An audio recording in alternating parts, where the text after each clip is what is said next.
ኢራን በቅዱሱ መጽሐፍ የተሰጣት ተልእኮ። ኢራን እስራኤልን መምቻ ዱላ ናት። ትንቢቱ እየተፈጸመ ነው።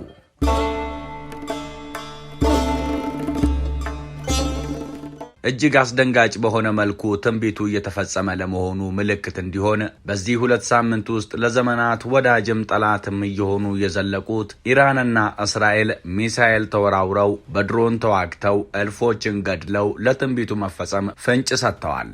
ዓለም ላይ ከዚህ የባሰ ጦርነት ተካሂዶ ያውቃል። ሚሊዮኖች የሞቱበት ጦርነትም ተስተናግዷል። አሁንም ዓለም እያስተናገደች ነው። ነገር ግን ይህኛውን ጦርነት ከሁሉም ለየት የሚያደርገው በቅዱሱ መጽሐፍ ላይ የተጻፈው ትንቢት አሁን እየተፈጸመ መሆኑን ማመልከቱ ነው። ሰላም የተወደዳችሁ የሰሞነኛ ቤተሰቦች፣ የቀድሞዋ ፋርስ የአሁኗ ኢራንና እስራኤል አንዴ ሲዋደዱ አንዴ ደግሞ ሲጠፋፉ ትንቢቱን እየፈጸሙ አሁን የመጨረሻው መንገድ ላይ ተገኝተዋል። በቅዱስ መጽሐፍ ታሪክ አይሁድ ያልሆነ ግን ከፈጣሪ የተቀባው የፋርስ ንጉሥ ታላቁ ቂሮስ እስራኤላውያንን ነፃ ከማውጣት የፐርሺያ ኤምፓየር ኢየሩሳሌምን እስከ ማውደም የደረሰ የጠበቀ ወዳጅነትም የረቀቀ ጥልም ነበራቸው። አሁን የተጻፈው እየሆነ የተተነበየው እየመጣ ለመሆኑ መጽሐፉን በጥልቅ የዳሰሱ ትንቢቱን የሚከተሉ ከሰሞኑ እየተናገሩ ነው። እኛ ከሃይማኖት ጠበብቶች የተገኘን መረጃ አዋስተን የኢራንን የቅዱሱ መጽሐፍም ተልእኮ እንዳሰሳለን። በቆይታችን የሀገራቱን አስደናቂ ጥብቅ ወዳጅነት፣ አስገራሚውን የመጠፋፋት ታሪካቸውን ብሎም የመጨረሻው የጎግ ማጎግ ጦርነት መጀመርን እንቃኛለን። እስራኤል እንዴት በመጽሐፍ ቅዱሳዊ ቃል እንደምትመራና ዘመቻዎቿ ሁሉ ለምን ሃይማኖታዊ ስም እንደምትሰጣቸው እናያለን። እስከ መጨረሻው ከኛ ጋር ከዘለቃችሁ በጥቂቱ የተጨለፈውን ትሰማላችሁ። አብራችሁን ቆዩ። ከቴምር ሪል ስቴት የሚያምር ዕድል በውቢቷ ፒያሳ በመሃል አራዳ ቸርችል ጎዳና ሊሴ ገብረ ማርያም እጅግ የተዋቡ ቤቶች ለመጨረሻ ጊዜ ለሽያጭ ክፍት ሆነዋል። ከባለ 1 እስከ 3 መኝታ በ10 በመቶ ቅድመ ክፍያ ብቻ። አማራጫችን ብዙ ነው። 63 ካሬ ባለ 1 መኝታ ሙሉ ክፍያ 6,930,000 ብር፣ ቅድመ ክፍያ 693,000 ብር ብቻ። 86 ካሬ ባለ 2 መኝታ ሙሉ ክፍያ 9,460,000 ብር፣ ቅድመ ክፍያ 946,000 ብር ብቻ። 126 ካሬ ባለ 3 መኝታ 13,482,000 ብር፣ ቅድመ ክፍያ 1,348,000 ብር ብቻ። 146 ካሬ ባለ 3 መኝታ 16,060,000 ብር፣ ቅድመ ክፍያ 1,606,000 ብር ከቴምር ብቻ ያገኛሉ። እንዲሁም ከ30 በመቶ ጀምሮ ለሚከፍሉ ደንበኞች የ25 በመቶ ቅናሽ ተሰናድቶ እናንተን እየጠበቀ ነው። ፈጥነው ይደውሉልን። 0927563333 ቴምር ይለያል። እስራኤልን ከባርነት ያወጣችው ኢራን የማይረሳው ወዳጅነት። መጽሐፍ ቅዱስ እንዲህ ይላል፣ እስራኤላውያን አምላክ የገባላቸውን ቃል ኪዳን ወደ ጎን ትተው ከትእዛዙ ፈቅ ብለው ራሳቸውን ለአመፅ አስገዝተው ነበር። እግዚአብሔርም በነቢዩ ኤርምያስ ላይ አድሮ ወደ መንገዳቸው ተመለሱ፣ ቃሌንም ስሙ እያለ ቢነግራቸውም አልሰሙም። ይህ ጥሪ ለተከታታይ 23 ዓመታት ቢቆይም እነሱ ግን አሻፈረኝ እንዳሉ ቆዩ። ከክህደት ጋር ተላመዱ። ጣዖት አምላኪነትን ተከተሉ። ኃጢአትን ተለማመዱ። እግዚአብሔርም ክብሩን ከሀገሪቱ አነሳ። የእሱ ክብር ሲነሳ ሀገሪቱ ሰላሟንም በረከቷንም አጣች። የአሕዛብ ጉልበት ተገለበጠባት ይላል። እንዲህ እያለም ይቀጥላል። አምላካቸውን የእረፍት ምንጫቸውን ስለካዱ እግዚአብሔር ጥበቃውን ከነሱ ላይ አነሳ። በነቢዩ በኩልም ለ70 ዓመት በባርነትና በምርኮ እንደሚወድቁ ነገራቸው። ግዙፉ የባቢሎን ኤምፓየርም በናቡከደነጾር እየተመራ ወደ ኢየሩሳሌም ገባ። ቤተ መቅደስ አቃጠለ፣ ከተማዋንም አወደመ። ሲነገራቸው ያልሰሙ እስራኤላውያንንም በምርኮ ወደ ባቢሎን ወሰዳቸው። የባርነት ዘመን የመረራቸውና ምርኮ ያንገሸገሻቸው እስራኤላውያን በእጅጉ አለቀሱ። በዚህ የጨለማ ዘመን ውስጥ ታዲያ የነበሩት ነቢያት እግዚአብሔር ለኢየሩሳሌም ምሕረት እንዲያወርድ ልመናና ጸሎት ያዙ። መላእክትም ለሰው ልጅ ደስታ የሚጨነቁ ናቸውና በፊቱ ቆመው ምሕረትን ጠየቁ። የነቢያቱን ጸሎት፣ የመላእክቱን ልመና እግዚአብሔር ሰማ። ይህኔ ነው የእስራኤልና የኢራን ወዳጅነት የሚጀምረው። እግዚአብሔር እስራኤላውያንን ከባቢሎን ኤምፓየር የባርነት የምርኮ ኑሮ ነፃ ያወጣቸው ዘንድ የፋርስ ንጉሥን መንፈስ አነሳሳ። ኢራንና እስራኤልን የገመደው አይሁድ ሳይሆን በእግዚአብሔር የተቀባው ታላቁ ቂሮስ። የአሁኖቹ ኢራናውያን የቀደሙት ፋርሶች ከዛሬ 2500 ዓመት በፊት አንድ ታላቁ ቂሮስ የሚባል ንጉሥ ነበራቸው። ኤስያ፣ ከፊል አውሮፓና ሰሜን አፍሪካ የእርሱ ግዛት ነበር። ንጉሡ የምህረት ንጉሥ በሚባል ቅጽል ስም ይታወቃል። በግዛት ማስፋፋት ወቅት የተያዙ ምርኮኞችን አይበድልም። የአሜሪካው ፕሬዝዳንት አብርሃም ሊንከን የዛሬ 158 ዓመት ባርነትን ከማስወገዱ በፊት ሳይረስ ከ2500 ዓመት በፊት ባርነትን ያስወገደ ስልጡን ንጉሥ ነበር። ግዛት ሲያስፋፋ የወረራቸው ማህበረሰቦች ባህል፣ ቋንቋና እሴት ተጠብቆ እንዲቆይ ጭምር ያደርግ ነበር። ይህ ንጉሥ በትንቢተ ኢሳይያስ፣ ዕዝራና ዳንኤል ውስጥ በስፋት ተቀምጧል። በመጽሐፍ ቅዱስ ውስጥ አይሁዳዊ ሳይሆን በእግዚአብሔር የተቀባ የተባለለት ብቸኛ አይሁድ ያልሆነ ነው። ነፃ አውጥቷቸዋል። ቂሮስ ዘግሬት ወይንም ሳይረስ ዘግሬት በወቅቱ አይሁዳውያንን ከባቢሎኖች ቀንበር ነፃ አውጥቷቸዋል። ቂሮስ አምላክ የመረጠው አሕዛብ ይገዙለት ዘንድ ስልጣን የሰጠው የነገስታት ወገብ ይፈታ ዘንድ የቀባው የፈጣሪ ቀኝ እጅ በኃይል የተገለጠለት እስራኤላውያንን ከባቢሎን ባርነት ነፃ ያወጣ ነፃ አውጪ ንጉሥ ነው። ይህ ንጉሥ ደግሞ የወጣው ከቀደመችው ፋርስ ወይም ፐርሺያ ካሁኗ ኢራን ነው። አምላክ የመረጠው የፈረሰችውን ኢየሩሳሌም ይጠግን ዘንድ የኤልሻዳይን ቤተ መቅደስን እንደገና ይገነባ ዘንድ ከነቢያቱ ጋር የተስማማ ታሪክ ያለው ቂሮስ ነው። አንዳንዶች ደግሞ የቂሮስ ትርጓሜ አምሳያው መሲሁ ነው ይላሉ። ቂሮስ የሕዝበ እስራኤል ነፃ አውጪ ሆኖ መጠቀሱ እስራኤላውያንንና ኢራናውያንን በመልካም በበጎ በሰላም ላይ የቆመ የደመቀ ግንኙነት እንደነበራቸው ማሳያ ነው ይላል ቅዱሱ መጽሐፍ። ኢራንና እስራኤል በሌላ መልክ ወደ ጦርነት። ታሪክ ደግሞ እንዲህ ይላል። ከክርስቶስ ልደት በኋላ በ614 የተከሰተው ታሪካቸው የጨለማ ታሪክ ሆኖ ተመዝግቦ ተቀምጧል። በዚያን ዘመን ፋርሶች ኢየሩሳሌምን የወረሩበት ዘመን ነበር። ያ የቀደመው ንጉሥ ቂሮስ ለእስራኤል ነጻነት እየተጠራ የፈረሰን እየጠገነ ነበር። በ614 የመጡት ግን ተቃራኒውን ፈጸሙ። ልክ እንደ ናቡከደነጾር ኢየሩሳሌምን አቃጠሏት። በተለይም በንጉሥ ቆስጠንጢኖስና በንግሥት ኢሌኒ ተገንብተው የነበሩትን አያሌ ቤተ ክርስቲያናት አቃጠሉ፣ አወደሙ። የክርስትና ጠላት ሆነውም ተገለጡ። ይህ ደግሞ ጥቁር ታሪክ ሆኖ በሁለቱ ሕዝቦች መካከል ተመዝግቦ ይገኛል። ያን ዘመን ፐርሺያ ግዙፍ የፐርሺያ ኤምፓየር የገነባችበት ዘመን ነበር ይላል። የፐርሺያ ኤምፓየር አሁን ወደ ብዙ ሀገር የተቀየሩ ሀገራትን ሁሉ ጠቅልሎ ይገዛ ነበር። ከዛ በፊት በቂሮስ ዘመነ መንግስትም 127 ግዛት ነበራት። የኢራንና እስራኤል ለዘመናት የቆየ የመጠፋፋት እርምጃ። ብዙዎቹ ከሰሞኑ የታየውም ሆነ በቅርብ ጊዜያት እየተመለከትነው ያለው የመጠፋፋት እርምጃ አሁን የጀመረ አይደለም። ኢራን እስራኤልን ከዓለም ካርታ እፍቃታለሁ፣ አጠፋታለሁ ስትል ትደመጣለች። ይህ ነገር ግን አሁን የጀመረ ሳይሆን ቀደም ብሎም የሚስተጋባ ነበር ይላሉ። በመዝሙረ ዳዊት እንደተጠቀሰው ፍልስጤማውያን፣ አማሊቃውያንና ኢራናውያንን ጨምሮ በርካቶች እስራኤልን ማጥፋት ፍላጎታቸው ነበር። ነገር ግን እስራኤል በየዘመኑ እየበራች እየደበዘዘች፣ ኢየሩሳሌምም እየተወረረች እየተቃጠለች፣ ብሎም እንደገና እየተነሳች አሁን ያለችበት ደረጃ ደርሳለች። እስራኤል እንደተቃጣባት ወረራ በምድር ላይ መቆየቷ ተአምር ነው ሲሉም ይደመጣሉ። ታላቋ ኢራን ከትናንት እስከ ዛሬ። አረቦች ናችሁ ወይ የሚለው ጥያቄን አይወዱትም፣ ይበሳጫሉ። እኛ አረቦች ሳይሆን ፐርሺያኖች ነን ብለው ይመልሳሉ። ጥንታዊ ታሪክ ካለ እነርሱ ባዶ ነው። የብዙ ሺህ ዓመታት ታሪክ ያላቸው ጥንታዊ ሕዝቦች ናቸው። ሂሳብ ከእነሱ እንደፈለቀ ይነገራል።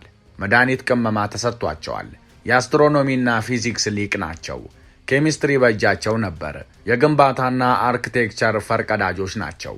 ሃይማኖት፣ ፍልስፍና፣ ሳይንስ ከእነርሱ ፈልቋል።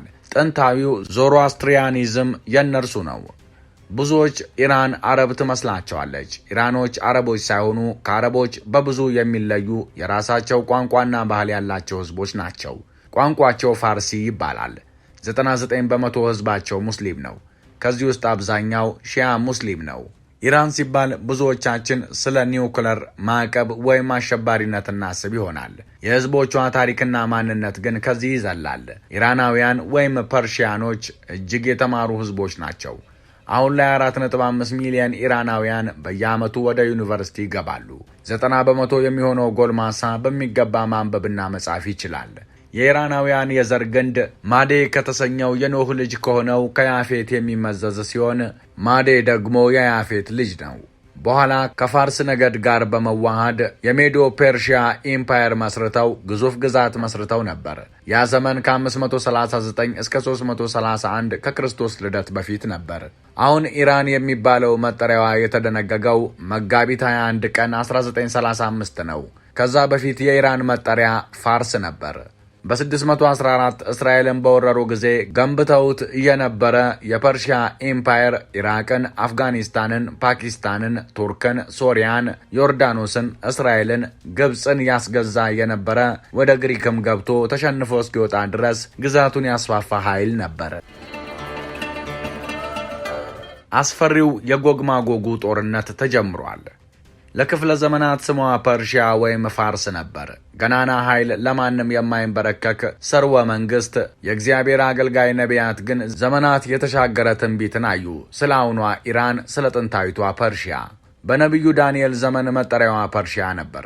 በወርቅ የተንቆጠቆጡ የአማልክቶች ቤተ መቅደስ፣ በቶን እሳት የሚሰዋላቸው የጥንት አማልክቶቻቸውና ኃያል ተዋጊዎቻቸው ማንም የማይነቀንቃቸው መተማመኛቸው ይመስላቸው ነበር ይላል።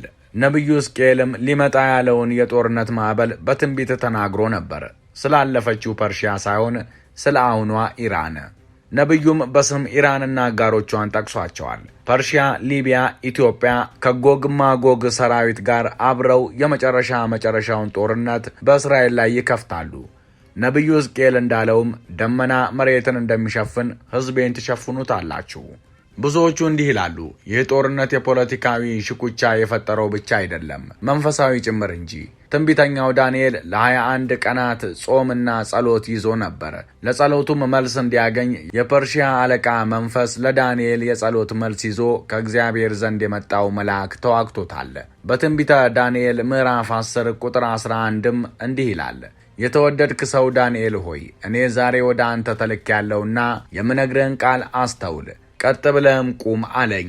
ዳንኤል ሆይ አትፍራ፣ ልብህ ያስተውል ዘንድ ሰውነትህም በአምላክ ፊት ይዋረድ ዘንድ ካደርክበት ከመጀመሪያው ቀን ጀምሮ ቃልህ ተሰምቷል። እኔም ስለ ቃልህ መጥቻለሁ። የፋርስ መንግሥት አለቃ ግን 21 ቀን ተቋቋመኝ። እነሆም ከዋነኞቹ አለቆች አንዱ ሚካኤል ሊረዳኝ መጣ። እኔም ከፋርስ ነገሥታት ጋር በዚያ ተውኩት። ራእይህም ገና ለብዙ ዘመን ነውና በኋለኛው ዘመን ለሕዝብ የሚሆነውን አስታውቅ፣ ለሕዝብህ የሚሆነውን አስታውቅ ዘንድ አሁን መጥቻለሁ። በዚህ የመጽሐፍ ቅዱስ ክፍል እንደተገለጸው ጦርነቱ መንፈሳዊ ጭምር እንደሆነና በዳንኤል ዘመን ሳይሆን ከዚያ በኋላ አሊያም አሁን በእኛ ዘመን እንደሆነ ነው። የፋርስ ነገሥታት አለቃ የተባለውም ከጨለማ የሆነ መንፈሳዊ አካል ነበር። እርሱም በፋርስ ወይም በአሁኑ ኢራን የተመደበና የቅዱሳንን የጸሎት መልስ ሲያዘገይም ነበር። በዮሐንስ ራእይ በመካከለኛው ምስራቅ የሚገኘው የኤፍራጠስ ወንዝ እንደሚደርቅና ለጎግና ሰራዊቱ ማለፊያ መንገድ እንደሚሆን ተጽፏል። የነገሮችን አካሄድ ቆም ብለን ካጤንን የመጽሐፍ ቅዱሳዊ ትንቢት የመፈጸሚያ ጊዜው ከእኛ ትውልድ የሚያልፍ አይመስልም። ከሰሞኑ እያየን ያለነው የሚሳኤልና የሮኬቶች ጥቃት ልውውጦች አጋጣሚና ድንገት የተከሰቱ ሳይሆን የትንቢቶቹ የመጀመሪያ ምልክቶች ናቸው። በትንቢተ ሕዝቅኤል ምዕራፍ 38 ከቁጥር 10 እስከ 12 ኢራንና የጎግ ማጎግ ሰራዊት በልቡ ክፉ ሐሳብን አንግቦ የእስራኤልን ምድር እንደ ውሃ ሙላት በሆነ አስፈሪ ጦር ይከባታል። ዓለምም ተጨንቆ ይመለከታል። በተጨማሪም በትንቢተ ዘካርያስ ምዕራፍ 12 ቁጥር 1 ላይ እንዲህ ይላል፣ ስለ እስራኤል የተነገረ የእግዚአብሔር ቃል ሸክም ይህ ነው፣ ሰማያትን የዘረጋ ምድርንም የመሰረተ የሰውንም መንፈስ በውስጡ የሠራ እግዚአብሔር እንዲህ ይላል፣ እነሆ ኢየሩሳሌምን በዙሪያዋ ላሉት ለአሕዛብ ሁሉ የመንገድገድ ዋንጫ አደርጋታለሁ። ደግሞም ኢየሩሳሌምም ስትከበብ በይሁዳ ላይ እንዲሁ ይሆናል። በዚያ ቀን ኢየሩሳሌምን ለአሕዛብ ሁሉ ከባድ ድንጋይ አደርጋታለሁ፣ የሚሸከሟትም ሁሉ እጅግ ይቆስላሉ፣ የምድርም አሕዛብ ሁሉ በላዩዋ ላይ ይከማቻሉ። በዚያ ቀን ይላል እግዚአብሔር፣ ፋርስን ሁሉ በድንጋጤ ተቀማጭንም በክብድ እመታለሁ፣ ዓይኖቼም በይሁዳ ላይ እከፍታለሁ፣ የአሕዛብንም ፈረሶችን ሁሉ በዕውርነት እመታለሁ ብሎ እግዚአብሔር ለአገልጋዩ ተናግሮታል። ይህ ቃል ታማኝ እንደሆነ ማመላከቻው እንደ አውሮፓውያን አቆጣጠር በ1967 እስራኤል በዙሪያዋ ከሚገኙ 6 ሀገራት ጋር በጦርነት ገጥማ በ6 ቀናት ውስጥ ድልን ተጎናጽፋ ነበር። በትንቢተ ሕዝቅኤል ምዕራፍ 38 ከቁጥር 18 እስከ 23 እግዚአብሔር እስራኤልን የሚወሯት ሰራዊቶች ላይ መቅሰፍትን በበረዶ በእሳት ዲንና በተለያዩ የተፈጥሮ አደጋዎች እንደሚመታና ከዚህ ከእግዚአብሔር ቁጣ የተረፉ ጠላቶቿ ግራ በመጋባት እርስ በርስ እንደሚጨራረሱም እግዚአብሔር ተናግሯል። ለዘመናት ዓለም ሲመለከተው ኃያላን መንግስታትም ነገሩን አንዴ ሲያቀጣጥሉ አንዴ ሲያሸማግሉ የቆዩት የእስራኤልና የአረብ ሀገራት ጦርነት ከመቼውም ጊዜ በላቀ ሹክቻው በርትቷል። ብዙዎቹ የመጽሐፍ ቅዱሳዊው ትንቢት ተፈጻሚነት ጥርጥር የለውም። እንደውም ከሰሞኑ የምናየው የኢራንና የእስራኤል ጡንቻ መለካካት ለማይቀረው የጎግ ማጎግ ጦርነት መነሻ ነው። ይሄ ትንቢቱ እየተፈጸመ ነው የሚሉ ሰዎች ሐሳብ ነው። የእስራኤል ወሳኝ መጽሐፍ ቅዱሳዊ ፍልስፍና። ነቢዩ ኢሳይያስ በብሉይ ኪዳን ውስጥ ከሚገኙት ታላላቅ ነቢያቶች አንዱ ሲሆን በስሙ የተሰየመው የትንቢተ ኢሳይያስ መጽሐፍ የክርስትናና የአይሁድ እምነት ተከታዮች ዘንድ ትልቅ ቦታ የሚሰጠው ነው። ኢሳይያስ የሚለው ስም ከዕብራይስጥ ቃል የሻያሁ የተገኘ ሲሆን ትርጉሙም እግዚአብሔር ያድናል ወይም እግዚአብሔር አዳኝ ነው ማለት ነው። ነቢዩ ኢሳይያስ ለእስራኤል ሕዝብ የብሉይ ኪዳን እስራኤል ማለትም ለአይሁዳውያን ነቢያት በርካታ ትንቢቶችን ተናግረዋል። ከእነዚህ ውስጥ አብዛኞቹ ገና ያልተፈጸሙና እስራኤላውያን በተለይም አይሁዳውያን ታምራቶቹን እየጠበቁ ያሉት ናቸው። ነቢዩ ኢሳይያስ ስለ እግዚአብሔር ምሕረት፣ ይቅርታና መጪው መዳን ይተነብያል። በተለይ ስለ ባቢሎን ምርኮና ሕዝቡ ወደ ይሁዳ ስለመመለሱ ይናገራል። ኢሳይያስ በባቢሎን ምርኮና ከዛም በኋላ የእስራኤል ሕዝብ ወደ ተለያዩ የዓለም ክፍሎች እንደሚበተን ተንብዮ ነበር። ነገር ግን እግዚአብሔር በመጨረሻ ዘመን ሕዝቡን ከመበተን መልሶ ወደ ቀድመ አያቶቻቸው ምድር እስራኤል እንደሚሰበስባቸው በግልጽ ተናግሯል። በዚህ ክፍል ውስጥ የባሪያው መዝሙሮች ተብለው የሚታወቁት ስለ መሲሁ የተናገረበት ትንቢቶች ይገኛሉ። እነሆ ድንግል ትጸንሳለች፣ ወንድ ልጅም ትወልዳለች፣ ስሙንም አማኑኤል ብላ ትጠራዋለች። ትንቢተ ኢሳይያስ ምዕራፍ 7 ቁጥር 14። ሕፃን ተወልዶልናል፣ ወንድ ልጅም ተሰጥቶናል፣ አለቅነትም በጫንቃው ላይ ይሆናል። ስሙም ድንቅ መካር፣ ኃያል አምላክ፣ የዘላለም አባት፣ የሰላም አለቃ ተብሎ ይጠራል። ትንቢተ ኢሳይያስ ምዕራፍ 9 ቁጥር 6። ይህ ክፍል በአይሁድ እምነት ዘንድ ገና ያልተፈጸመ ትንቢት ሲሆን መሲሁ የሚመጣበትን ጊዜና የሚያመጣውን ለውጥ በጉጉት ይጠብቃሉ። እግዚአብሔርም ለአሕዛብ ምልክት ያቆማል፣ የእስራኤልንም የባዘኑትን ይሰበስባል፣ የይሁዳንም የተበተኑትን ከአራቱ የምድር ማዕዘኖች ይከምራል። ከምስራቅ ዘርህን አመጣለሁ፣ ከምዕራብም እሰበስብሃለሁ። ሰሜንን ስጭ፣ ደቡብንም አትከልክል ይላለሁ። ወንዶች ልጆቼን ከሩቅ ሴቶች ልጆቼንም ከምድር ዳርቻ አምጪልኝ። ይህ ትንቢት ከ19ኛው ክፍለ ዘመን መጨረሻ ጀምሮ በተለይም ደግሞ ከ1948ቱ የእስራኤል መንግስት መመስረትና ከዛም በኋላ በዓለም ዙሪያ ያሉ አይሁዳውያን ወደ እስራኤል መመለሳቸውን በመመልከት ብዙ አይሁዳውያን እንደተፈጸመ አድርገው ይቆጥሩታል። ሆኖም ሙሉ ፍጻሜው ለመሲሁ መምጣት እንደሚጠበቅ ያምናሉ። ኢሳይያስ የኢየሩሳሌምን ውድመት ተንብዮ እንደነበር ሁሉ በመጨረሻም ኢየሩሳሌም እንደገና እንደምትገነባ ክብሯም እንደሚመለስ ይተነብያል። በኢየሩሳሌም ላይ ሰላም እንደሚሰፍንና ከአሕዛብ ሁሉ የክብር ማዕከል እንደምትሆን ይናገራል። ሜክ አሜሪካን ግሬት አጌን የትራምፕ የዘውትር ቃልም ከዚህ የተወሰደ ነው። ኢሳይያስ ስለ መሲሁ መምጣት በሰፊው ይተነብያል። ይህ መሲህ የእስራኤልን ሕዝብ የሚመራ ዓለምን ሁሉ የሚያስተዳድር የዘላለም ሰላም የሚያመጣና የእግዚአብሔርን ፍትሕ በምድር ላይ የሚያሰፍን ንጉሥ ነው። መሲሐዊ ዘመን አይሁዳውያን የመሲሁን መምጣትና የመሲሐዊ ዘመን መጀመርን በጉጉት ይጠብቃሉ። በዚህ ዘመን ዓለም ሁሉ እግዚአብሔርን እንደሚያውቅ ፍትሕና ሰላም በምድር ላይ እንደሚሰፍንና የእስራኤል ሕዝብ ሙሉ በሙሉ እንደሚመለስ ያምናሉ። አሁንም ቢሆን የዓለም አይሁዳውያን ወደ እስራኤል መመለሳቸውን እንደ ትንቢታዊ ፍጻሜ አካል አድርገው ይመለከቱታል። በአጠቃላይ አይሁዳውያን የነቢዩ ኢሳይያስ ትንቢቶች እስካሁን ድረስ ሙሉ በሙሉ እንዳልተፈጸሙ ያምናሉ። በተለይም የመሲሁ መምጣትና የሚያመጣው ዓለም አቀፋዊ ለውጥ እስራኤላውያን በጉጉት የሚጠብቁት ትልቁ ታምራት ነው። አብዛኛው ኦፕሬሽናቸውንና ዘመቻቸውን ሃይማኖታዊ ስያሜ ነው የሚሰጡት። ባለስልጣኖቻቸው በተለያየ አጋጣሚ ይህን ያንጸባርቃሉ። ቅዱስ ዘመቻ ላይ ናቸው። ግዛታቸውም እንደ ቀድሞዋ እስራኤል እስከ ሶሪያ፣ ዮርዳኖስ ነው። ማለትም ሰፊ ግዛት የመያዝ ፍላጎት አላቸው። ይህ ብቻ ሳያበቃ የነቢዩ ኢሳይያስን ትንቢት ይጠብቃሉ። አሁን ባለው የእስራኤል ፖለቲካዊና ሃይማኖታዊ አመለካከት ዘመናዊቷ እስራኤል በዚህ ሃይማኖታዊ ትንቢትና ታሪካዊ መግለጫዎች ላይ በመመርኮዝ ታላቋ እስራኤል ግሬተር እስራኤል ወይም ሙሉ ምድር እስራኤል የሚል ጽንሰ ሐሳብ አላቸው። ይህ ደግሞ የእስራኤል ሕዝብ ከዓለም ጋር የተላለፈበትንና የፖለቲካ ፍልስፍናቸው ነው። እስራኤላውያን በብሉይ ኪዳን ላይ ናቸው። ዓለም ግን በክርስቶስ መወለድ አዲስ ኪዳንን ተቀብሏል። የተወደዳችሁ የሰሞነኛ ቤተሰቦች ከጥንቅራችን ጋር አብራችሁን ስለቆያችሁ ምስጋናችን ከልብ ነው። ከወደዳችሁት ላይክ ማድረግ እንዳይረሳ፣ ሰብስክራይብ በማድረግም ቤተሰብ ሁኑን። ሰናይ ጊዜ። ሰላም በምድራችን ላይ ይስፈን። ሰላም። ከቴምር ሪል ስቴት የሚያምር ዕድል በውቢቷ ፒያሳ በመሃል አራዳ ቸርችል ጎዳና ሊሴ ገብረ ማርያም እጅግ የተዋቡ ቤቶች ለመጨረሻ ጊዜ ለሽያጭ ክፍት ሆነዋል። ከባለ 1 እስከ 3 መኝታ በ10 በመቶ ቅድመ ክፍያ ብቻ። አማራጫችን ብዙ ነው። 63 ካሬ ባለ 1 መኝታ ሙሉ ክፍያ 6,930,000 ብር፣ ቅድመ ክፍያ 693,000 ብር ብቻ። 86 ካሬ ባለ 2 መኝታ ሙሉ ክፍያ 9,460,000 ብር፣ ቅድመ ክፍያ 946,000 ብር ብቻ። 126 ካሬ ባለ 3 መኝታ 13,482,000 ብር፣ ቅድመ ክፍያ 1,348,000 ብር ብቻ።